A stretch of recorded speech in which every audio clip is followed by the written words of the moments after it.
Many Christians who comment under my videos say that they have seen Jesus. Recently, one person wrote that he was a Hindu by birth, and when Christians shared the gospel with him, he rejected it. Later, he wanted to test if Jesus is truly God. So he prayed that Jesus would appear to him in a vision. And he claims that Jesus did. He then accepted Christianity. Since that time, he says he has seen Jesus about 20 times. Based on these visions, he claims that Jesus is a true living God. Now the question is, why do Christians bring up this claim in our channel's comment section? The reason is simple. I am exposing the lies and contradictions in the Bible. These Christians have no answer to any of them. So they bring up these so-called vision experiences as evidence for their religion. They bring it up not to provide valid proof, but to avoid answering the hard questions, the contradictions, the false prophecies, and the moral failures in their Bible. When they have no logical answer left, they escape into the personal claim. You cannot understand. I have seen Jesus myself. It's an emotional shield, because if their Bible is shown to be full of errors, the only thing left holding their faith together is subjective experience, something that cannot be verified or disproved. But what's interesting is that many of these same Christians have no problem lying or exaggerating for the sake of their religion. Some will confidently say a pastor in our church saw Jesus, or a man in my village saw a bright light and heard the voice of the Lord. None of these stories have credible evidence. They are told and retold like folklore, always happening to someone else, somewhere else, but never verifiable. Their goal is not truth. Their goal is to defend their religion at any cost, even if that means inventing miracles, making up stories. In their minds, protecting faith is more important than being honest. Here is the truth. People of every religion claim to have seen their God. Hindus say they have seen Krishna or Shiva. Muslims claim they have seen Prophet Muhammad in dreams. Buddhists say they have seen Buddha appear in visions.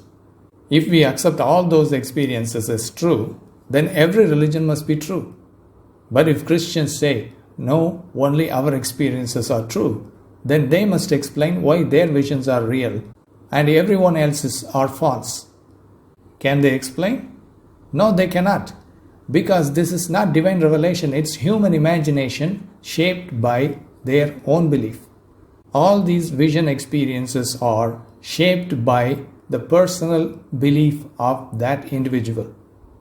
About 10 years ago, a friend of mine was admitted to the hospital after a fire accident.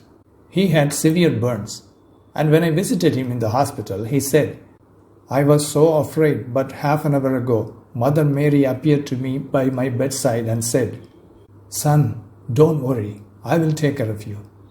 And after that, peace came to my heart. This is what he said. Since he was in pain, I didn't argue or tell him that it was not a true vision. I was happy it brought him some comfort. But here is what's interesting. If I told this story to Protestant Christians, they would immediately say that was not Mary. Even Satan can appear as an angel of light, quoting a verse from the New Testament of the Bible. They dismiss his experience completely. Yet, when they claim that Jesus appeared to them, they expect everyone to believe it. That's hypocrisy. If visions of Mary can be demonic, then visions of Jesus can be too. Or more likely, both are psychological experiences, not supernatural ones. So here is the conclusion. Seeing a figure in your mind in a dream or during an emotional moment doesn't prove anything about the external world. It only shows that human beings across all religions are capable of creating vivid spiritual experiences. In the case of Christians, many are also known to invent or exaggerate stories to persuade others to convert to their religion. Every religion sees its own God. That doesn't make the gods real. It only shows how powerful the human mind can be when it is desperate for comfort, hope, or meaning. So when some Christians claim that they had seen Jesus, you don't have any reason to believe it. It is a personal, subjective experience shaped by belief, emotion, or imagination, And, as we have seen, people of every religion report similar visions of their own gods. In many cases, Christians even invent such stories to defend their faith or convince others to convert.